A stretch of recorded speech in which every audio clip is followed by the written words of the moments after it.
Assalamualaikum warahmatullahi wabarakatuh. Bismillahirrahmanirrahim. Alhamdulillahi rabbil alamin. Hamdan yafuku hamdal hamidin. Wassalatu wassalamu ala asyrafil mursalin, sayyidina wa nabiyyina wa qurrati ayunina wa tabibi qulubina Muhammadin Abil Qasimil Amin al-mab'usi rahmatan lil alamin wa ala alihi wa sahbihi ajma'in, amma ba'du. Ma'asyiral muslimin wal muslimat wa ma'asyiras shaimin was shaimat rahimakumullah wa as'adakumullah. Berjumpa kembali dengan saya dalam kajian singkat di bulan suci Ramadan ini, dan alhamdulillah kita sudah memasuki hari ke-10. Jadi 10 pertama kita sudah memasukinya. Alhamdulillah, tanpa rintangan, tanpa halangan, kita bisa menyelesaikannya.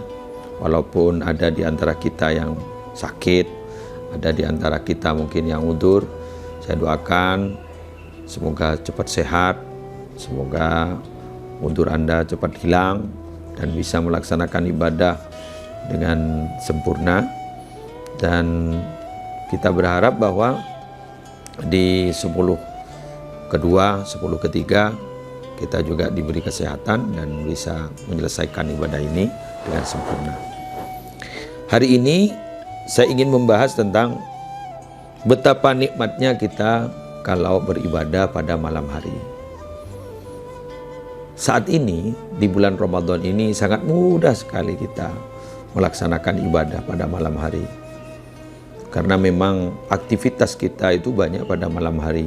Walaupun di antara kita masih ada yang beraktivitas di siang hari, tapi malam hari full itu ibadah. Ada tadarus Al-Quran, kadang ada istighasa, terus kemudian ada yang baca Al-Quran secara sendiri-sendiri, infiradi, di masjid, di rumah. Masya Allah, luar biasa. Malam hari kita melaksanakan ibadah, sholat tarawih, sholat berjamaah di masjid. Betapa indahnya kalau itu dilanjutkan di waktu di luar Ramadan. Tapi kendalanya kalau di luar Ramadan kita kadangkala apa yang kita pernah lakukan di Ramadan lepas dari kita. Kita malas lagi untuk melakukannya. Sholat malam kita malas, kemudian baca Al-Quran kita malas. Dan perlu diketahui bahwa kejadian-kejadian yang dahsyat di dalam Al-Quran itu rata-rata itu adalah kejadiannya pada malam hari. Karena memang malam hari ini memiliki sekian kemuliaan, sekian keajaiban, dan sangat banyak sekali itu dijelaskan faidah-faidah atau manfaat-manfaat, kelebihan-kelebihan beribadah pada malam hari. Katakanlah Isra Mi'raj. Dari namanya saja Isra, berangkat malam, perjalanan malam, Isra Mi'raj. Lailatul Qadar, malam. Dengan namanya saja Lailah, itu malam, Lailatul Qadar. Dan pasti malam hari. Jadi orang-orang yang punya pangkat atau punya derajat yang sangat tinggi, itu orang-orang yang selalu beribadah pada malam hari. Sampai ada satu keterangan kalau orang senang sholat malam, tahajud, itu adalah merupakan mas kawin dari bidadari. Jadi kalau Anda semua ingin mendapatkan bidadari, maka mas kawinnya adalah sholat tahajud. Walaupun kita tidak begadang semalam suntuk, tidur, nanti masih waktu sorenya tidur, katakanlah jam 9 malam, itu sore ya sore, masih sore. Jadi jam 9, terus kemudian jam 10 kita tidur, nanti nisfil lailnya, dini hari kita bangun dan sholat malam. Tapi permasalahannya, mengapa kita malas lagi? Dan seringkali kita sudah berupaya untuk bisa bangun malam, tapi ternyata masih tidur lagi. Alarm kita bunyikan, masih kita tidur lagi. Kadang kita sudah punya niatan mulai dari sore kalau nanti malam kita akan sholat, tapi ternyata itu tidak kesampaian. Ada apa sebenarnya? Oleh karena itu, hari ini saya akan membacakan beberapa hal yang dapat menghalangi orang bisa ibadah di malam hari. Ada satu cerita-cerita ya.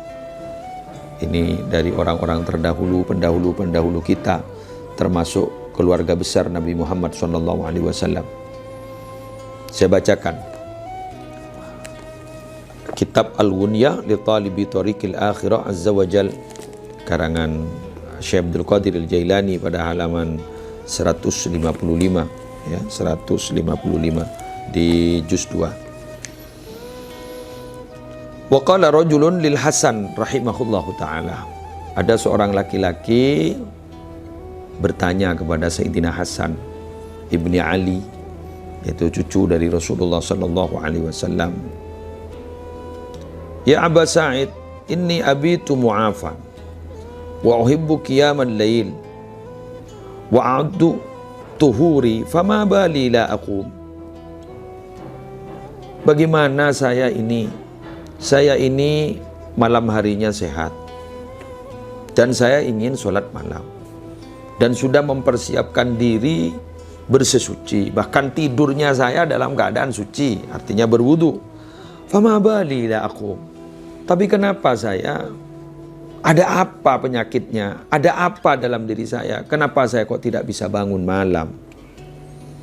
Sayyidina Hasan menjelaskan, faqal dzunubuka qayyadatka. Saya ulang, dzunubuka qayyadatka. Dosa-dosamu telah mengikatmu. Jadi gara-gara banyak dosa, kita diikat dengan dosa sehingga tidak bangun malam. Dosa, coba.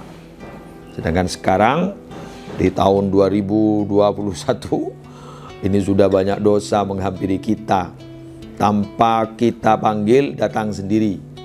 Tanpa kita jemput bahkan dosa itu diantarkan kepada kita. Dengan adanya smartphone, telepon pintar seperti ini.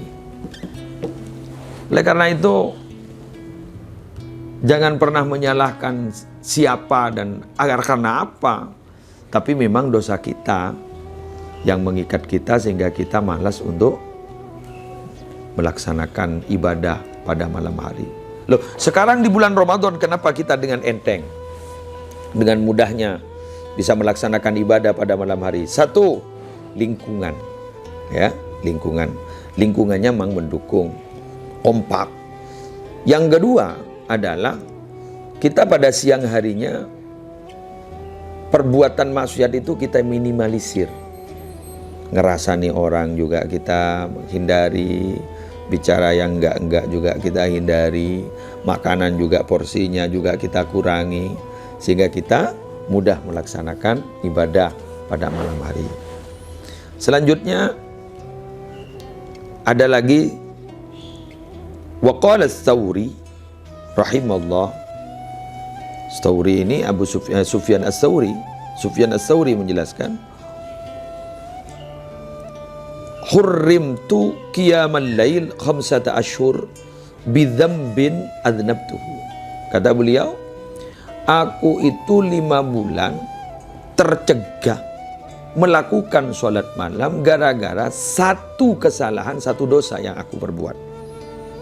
Terus orang bertanya, kira-kira dosa apa? Qila wa ma hiya? Qila wa ma huwa? Ditanyakan, wa ma huwa? Dosa apa itu, Kiai? Dosa apa itu, Syekh? Qala ra'aitu rajulan yabki. Aku pernah melihat ada seorang laki-laki menangis. Ada orang laki-laki menangis. Faqultu fi nafsi, maka dalam hatiku itu aku katakan, bergumam. Jadi saya ngerasani dalam hati apa? Saya bilang, hadza mura'. Ini orang ini riya. Ingin dipuji, kenapa nangis-nangis seperti itu? Padahal dalam hati belum terucapkan. Gara-gara satu kesalahan itu, aku sudah tidak bisa sholat malam 5 bulan. Coba. Padahal ini dalam kaidah fikih ya, dalam kaidah fikih. Selama tidak diucapkan tidak ada dosa. Karena masih ada dalam hati. Itu kaidah fikih. Tapi ternyata ini dapat menyebabkan tercegahnya kita untuk berbuat kebaikan. Karena itu hati-hati. Sehingga suatu ketika Rasulullah ditanyakan, Man najah, apa selamat itu? Apa kata Rasul? Amsik lisanak, jaga mulutmu. Waliyasa'aka baituk, jadikan rumahmu itu luas. Luas itu artinya apa? Jadikan rumahmu itu luas. Bisa saja, pertama maknanya karena merasa luas sehingga kerasan, tidak sering keluar rumah kecuali ada aktivitas, sehingga tidak sering bertemu dengan maksiat. Waliyabki ala khuti'atik, nangislah kamu karena atas kesalahanmu. Itu keselamatan. Ini coba, luar biasa memang. Kita memang harus berhati-hati. Wa qala al-Hasan rahimahullah ta'ala, Sayyidina Hasan menjelaskan, innal abda la yudnibud dambah fayuhramu bihi qiyamul lail wa siyamun nahar. Sesungguhnya hamba Allah itu gara-gara satu kesalahan, bisa saja dari kesalahan itu sehingga dia tidak bisa sholat malam dan tidak bisa berpuasa pada siang hari. Puasa sunnah maksudnya. Jadi kita nakal puasa sunnah, mungkin karena terlalu banyak dosa. Kita tidak bisa sholat malam, bukan tidak bisa, tercegah sholat malam. Walaupun kita usahakan tapi ternyata tidak bisa. Itu gara-gara ada banyak dosa yang kita perbuat. Oleh karena itu, betapa bahagianya kita masih hidup, diberi nafas, masih sehat di bulan Ramadan ini. Dosa bisa diminimalisir, artinya diperkecil, tidak terlalu banyak berbuat dosa. Perut tidak terlalu kenyang, dan alhamdulillah dari itu kita bisa sholat tarawih, qiyamul lail maksudnya, sholat tarawih, malam bisa tahajud, dan ternyata alhamdulillah kita siang hari masih bisa berpuasa. Oleh karena itu, yuk kita tingkatkan ibadah kita. Semoga Allah membimbing kita, memberikan taufik, memberikan kekuatan untuk kita untuk melaksanakan ibadah sesempurna mungkin. Saya ucapkan selamat beribadah di bulan puasa dan menjalani 10 kedua. Semoga amal kita sempurna dan diterima oleh Allah. Subhanakallahumma wa bihamdika asyhadu an la ilaha illa anta astaghfiruka wa atubu ilaik. Wallahul muwaffiq ila aqwamit thoriq. Assalamualaikum warahmatullahi wabarakatuh.